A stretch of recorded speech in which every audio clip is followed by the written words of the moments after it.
I meticulously arranged my color-coded pens, then smoothed my navy button-down as I surveyed the classroom. Front row. Always. My personal territory where distraction went to die. The classroom door swung open. The professor entered, followed by a man with a swagger that could only belong to one person. Shawn Daniels. Shawn sauntered in like he owned the place, Letterman jacket draped casually over one shoulder.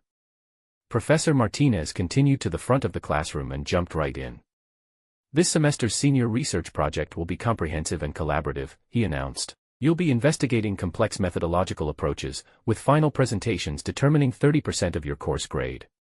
I've paired students strategically to mix complementary skill sets. The moment he read the names, my world tilted. Alex Kozlowski and Shawn Daniels. Wait. What? In my mind's eye, I saw our potential collaboration, me, meticulously color-coding research notes. Shawn, using those notes as a makeshift napkin for his protein shake. Shawn caught my panicked glance and winked. Winked. This was going to be a nightmare. My friend Hannah, seated a row over, leaned towards me with a sympathetic smile. Alex, she whispered, looks like you've hit the partner lottery. Oh, absolutely. If by lottery you mean statistical probability of academic apocalypse, then yes, I've won big. Shawn's not that bad. He's actually pretty smart when he chooses to use his brain. I watched Shawn across the room, now sprawled casually in his chair. He caught me looking and gave me a thumbs up. I hurried into the library, my arms laden with research materials. Shawn was over 20 minutes late by the time he strolled over, offering a nonchalant, "Hey, dude," as he plopped into a chair. "Glad you could make it," I said. "I thought you'd forgotten about our meeting." Shawn waved a dismissive hand. "Nah, man, just got a little caught up, you know." He leaned back in his chair, thumbs rapidly tapping at his phone screen. I was determined to make the most of this. I've been going over the research and I've put together a detailed project plan. I pushed the color-coded notes towards him, hoping to pique his interest. Shawn glanced down, his eyes skimming the pages. "Whoa, you really went all out, huh? Maybe we can just use Wikipedia or something. That'll be way easier."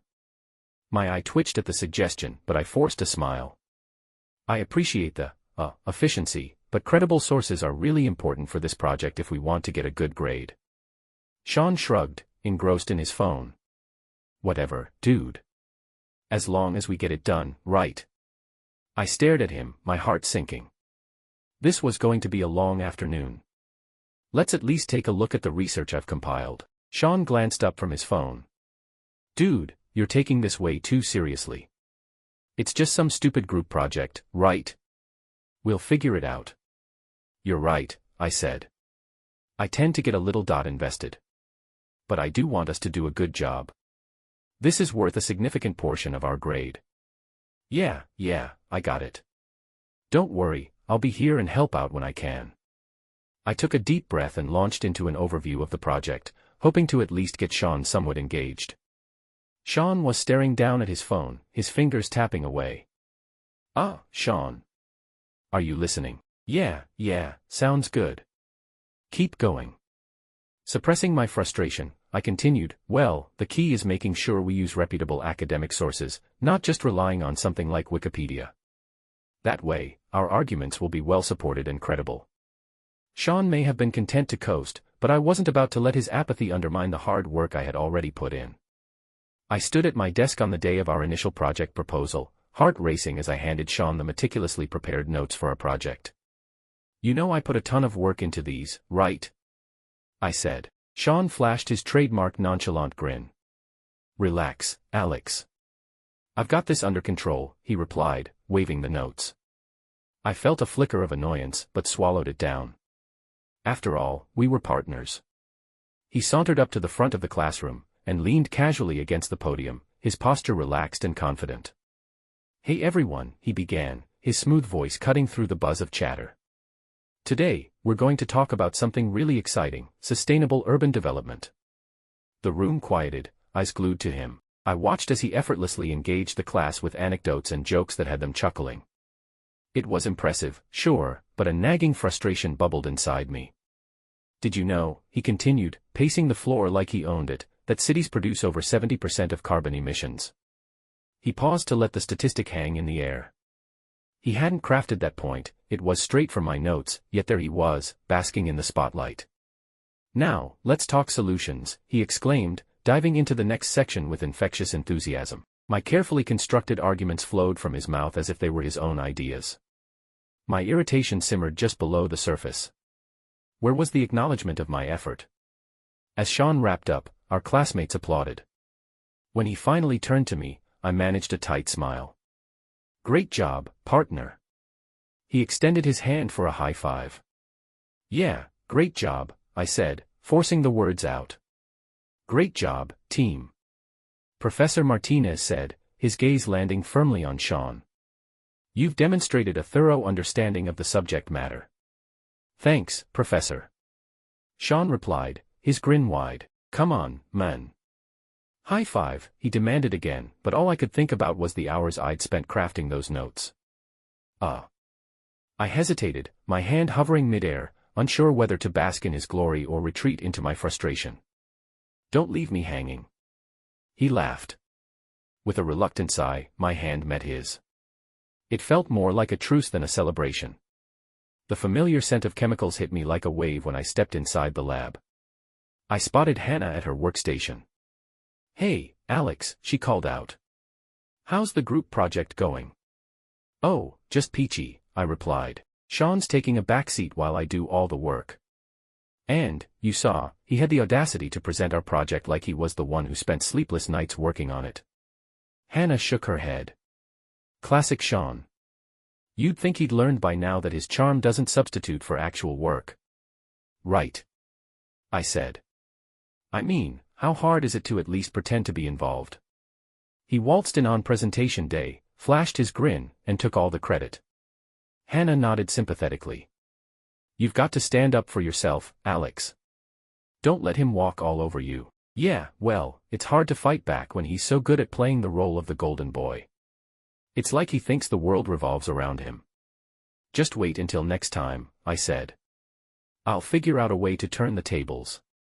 You should teach Shawn a lesson, Hannah suggested.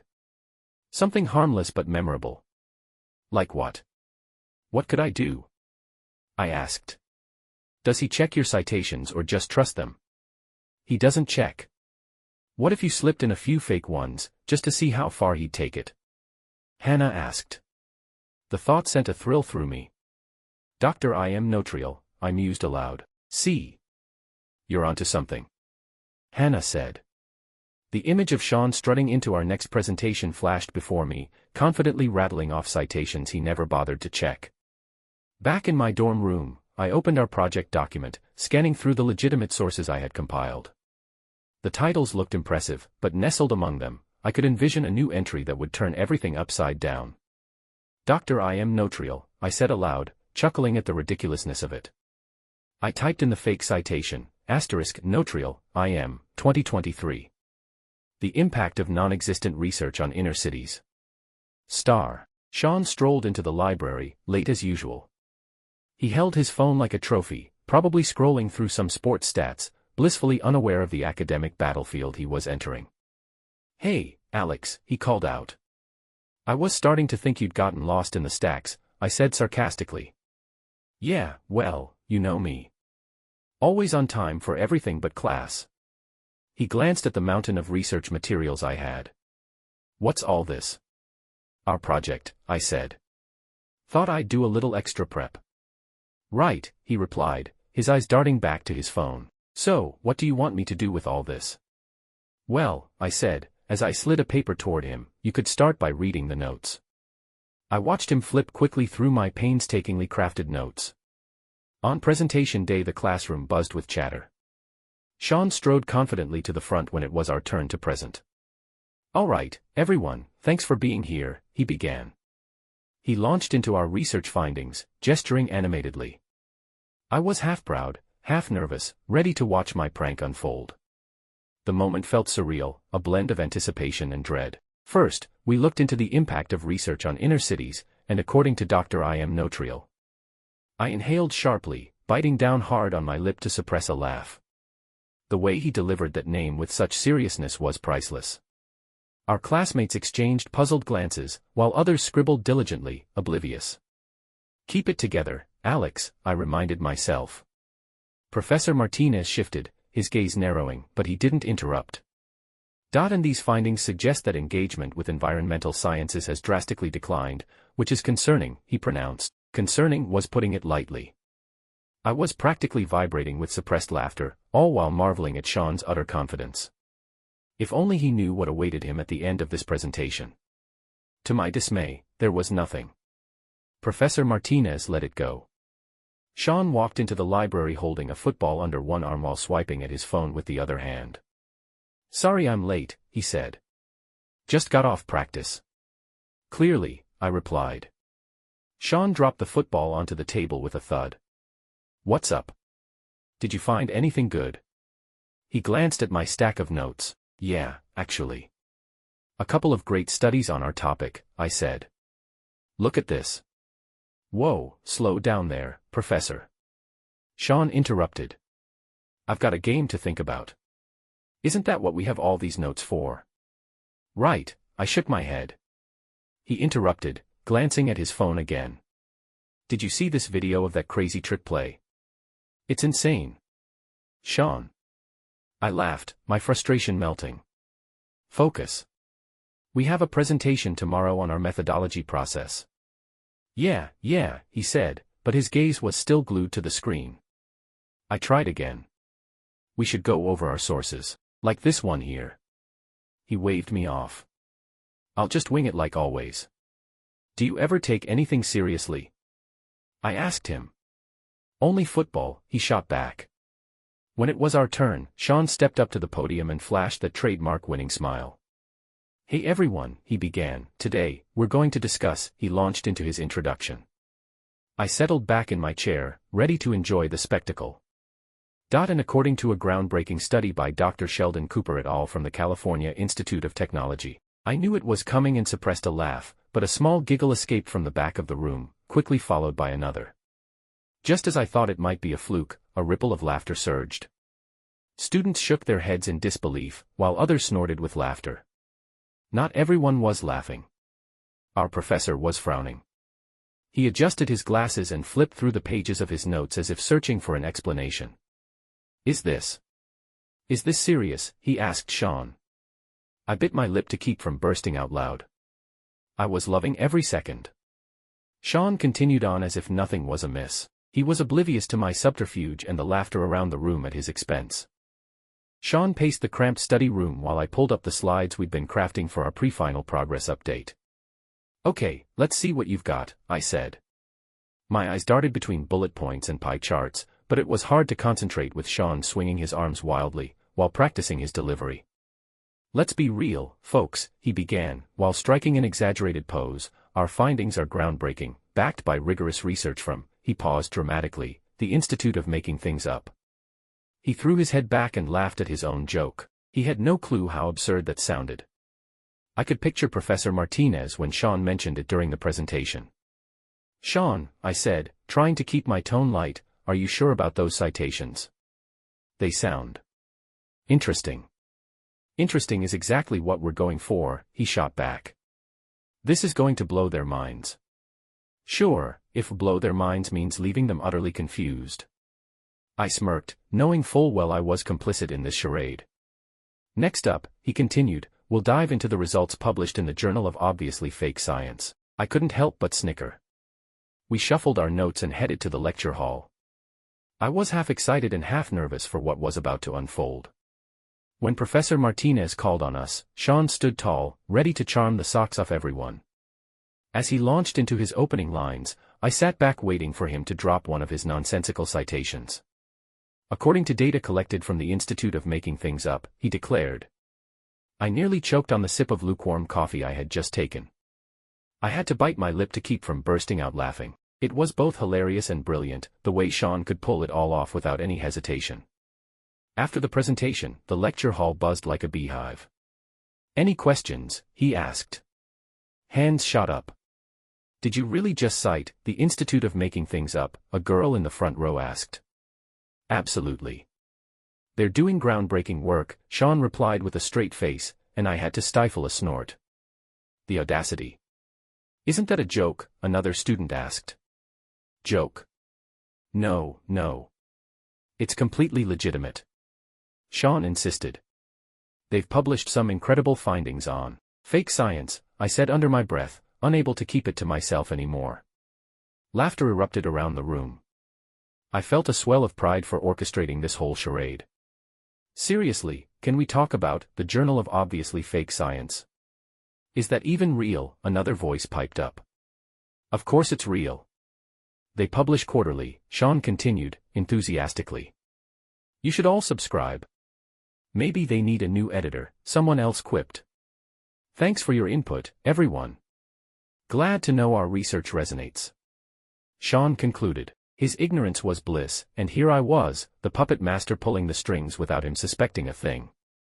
"Great job, man," I called out, clapping louder than anyone else, joining in on the praise. Shawn turned to me, eyes sparkling, as if he'd just won an Oscar. "Thanks, Alex. Did you see their faces?" "Yeah, classic," I replied. Professor Martinez stood up, his expression like a thundercloud. He cut through the noise with a sharpness that made everyone freeze. "Shawn." "Alex." I straightened, the grin slipping off my face. "Dean Whitaker's office, 1 hour. Be prepared to explain yourselves," he demanded. "The rest of you, class dismissed." My stomach nodded. I shot a quick glance at Shawn, whose eyes darted around the room like a deer caught in headlights. He didn't look like he was ready for this kind of attention, let alone whatever was about to come. Why would he want an explanation? It was a joke. A harmless joke. Shawn whispered as the professor stormed out of the room. "He's really mad, Alex." Shawn's panic set in further, his hands shaking as he ran them through his hair. "I mean, what if we get kicked out of class? Or worse, expelled? He's going to crush us." The walk to Dean Whitaker's office felt like a slow-motion descent into the underworld. Shawn shuffled along beside me. "Do you think we'll get a chance to explain? Like, maybe we just tell him it was all a big misunderstanding," he asked, his voice shaky. "Right, because we were just trying to be funny, is going to win us sympathy," I replied, trying to keep things light even though my stomach felt like it was hosting a wrestling match. When we reached the dean's door, I knocked lightly, half hoping someone would yell, "Not today," from inside, but no such luck. The door creaked open, revealing an office that screamed authority. Dean Whitaker sat behind his massive desk, his fingers steepled in front of him. His gaze was sharp enough to slice through steel, and I immediately felt the weight of his scrutiny. "Come in," he said, his voice smooth yet commanding.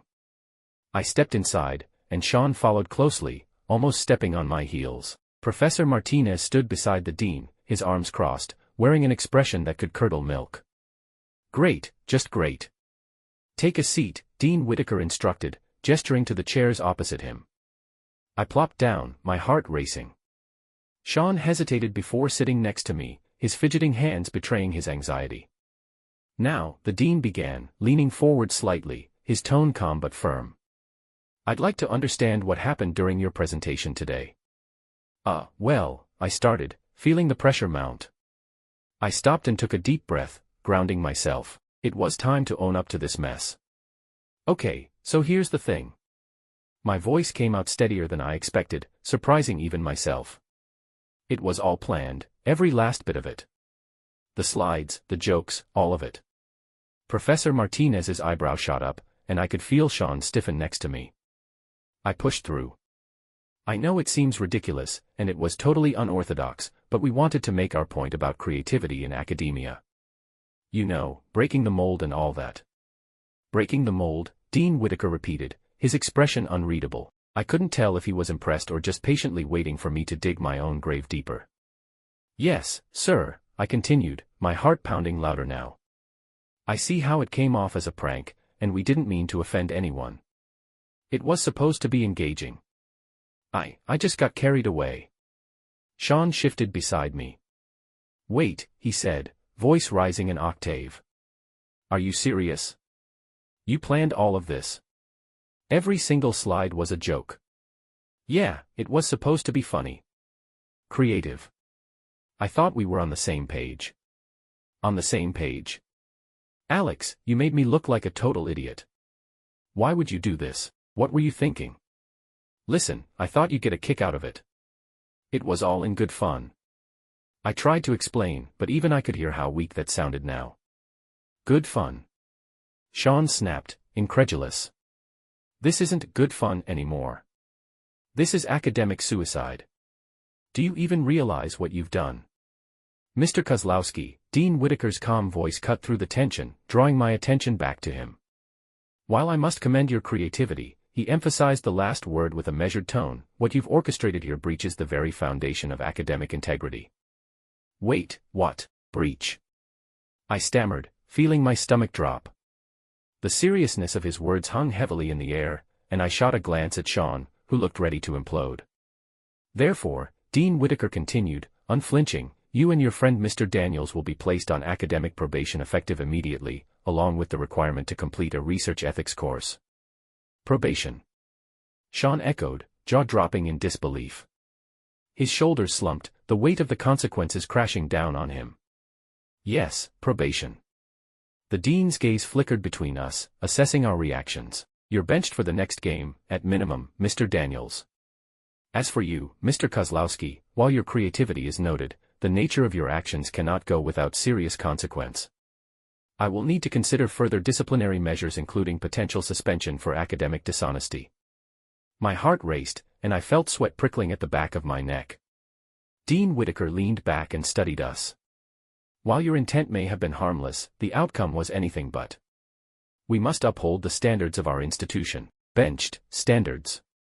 Shawn mumbled, staring blankly at the floor as if it might swallow him whole. Do you understand the severity of this? Dean Whitaker pressed.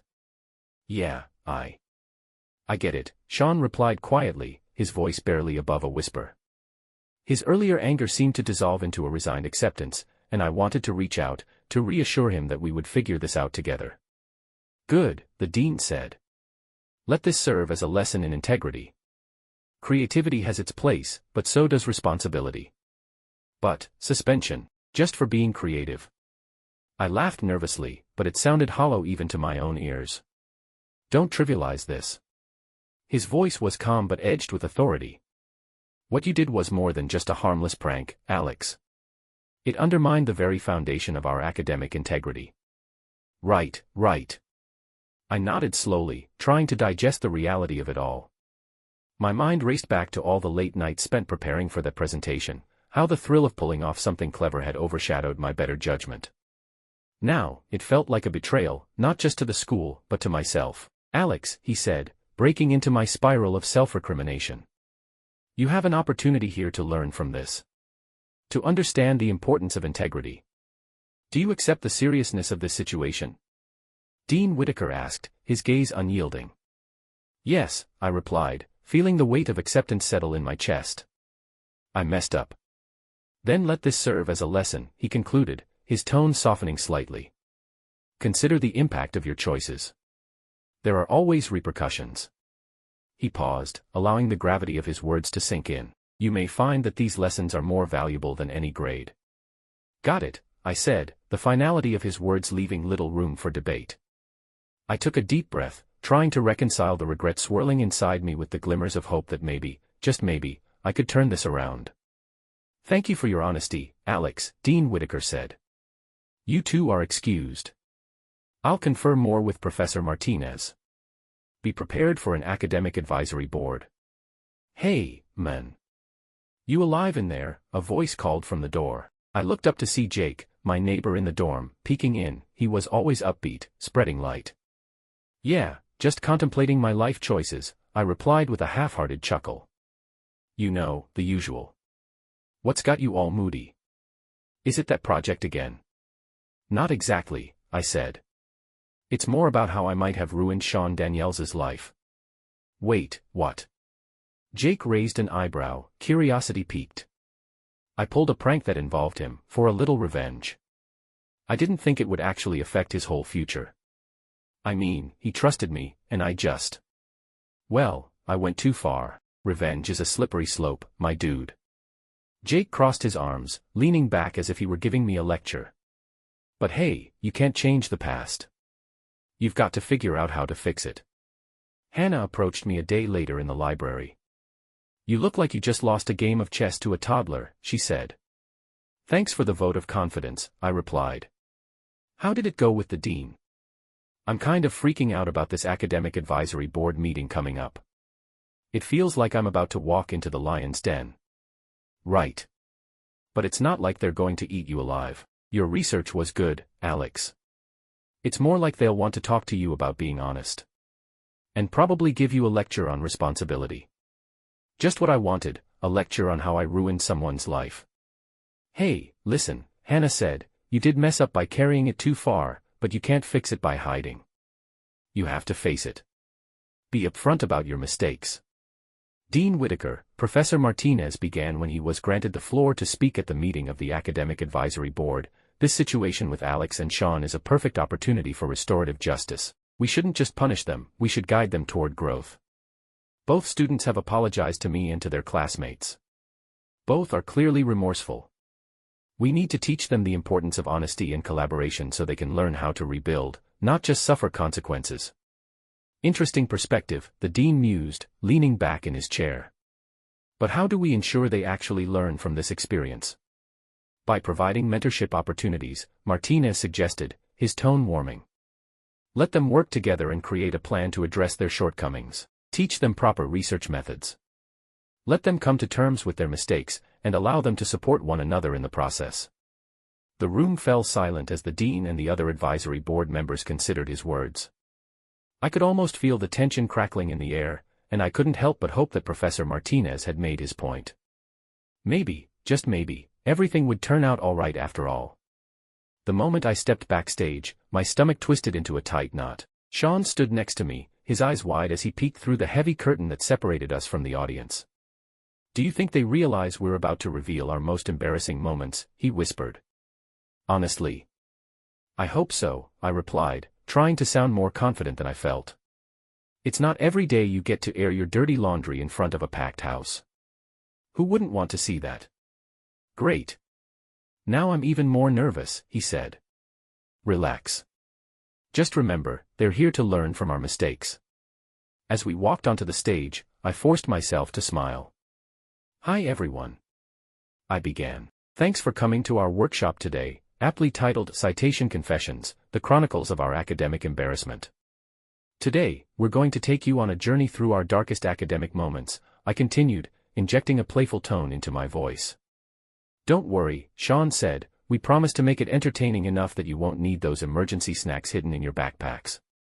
As we launched into our tale, I could see the audience leaning forward, their initial skepticism melting away. This was it, the moment we turned our past follies into a lesson they could laugh at, while secretly vowing never to follow in our footsteps. An hour later, as the lights came back up and the audience filtered out, Shawn and I gathered our materials. Can you believe we actually pulled that off? I said, stacking my notes haphazardly. I thought I might faint when I saw those skeptical faces staring back at us. Right. Shawn chuckled. But once we got rolling, it turned into a comedy show. Yeah, who knew our shameful pasts would make for such great entertainment? I nudged him with my elbow, a warm feeling bubbling inside me. We had come a long way. Seriously, though, Shawn said, look at us now, experts in citation techniques. Experts? Maybe more like recovering amateurs, I teased, laughing. But hey, at least we're back in the good graces of the university. True, he replied, a smile spreading across his face. And I owe a lot of that to you, Alex. I wouldn't have made it here without your help. I raised an eyebrow, surprised by the sincerity in his tone. Well, you wouldn't be here if I hadn't put in the fake citations. That's my fault. Wrong, Shawn said. We wouldn't be here if I had done my share of the work, and if I read the citations. I met his gaze and nodded. There was a newfound respect between us, a bond forged in the fires of mutual embarrassment. Let's promise to keep learning from each other, I said as we headed towards the exit. And maybe avoid any future bad citations in our research, okay? Agreed. Shawn laughed. I realized that despite the rocky start, our partnership had transformed into something truly worthwhile.